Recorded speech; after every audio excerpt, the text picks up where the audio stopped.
Ito yung hose ng tubig papunta sa bahay. Kaya pala siya humina ngayon dahil something happened. Parang initak talaga siya. Sino kaya may gawa nito? Hindi lang naman siya basta nabutas. Talagang tinigbas. Gitigbas gud ni. Initak. Sino ka may gawa nito?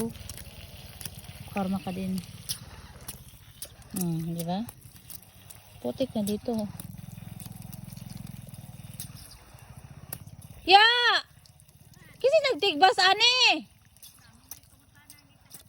Tanawa ya, gitigbas gyud siya ya. Na, tanawa dili ba ni nga burit lang nga nadaganan og motor, tawang agi tigbas gyud siya sundang. Na ambot pod. Gahapon pag sagana mo na din wa pa man ya katong gabi pag uli nako. Nakita na ko ni gabi, ani na siya.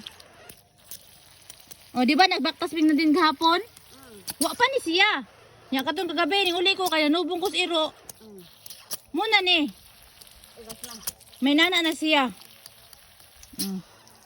Sino may gawa niyan?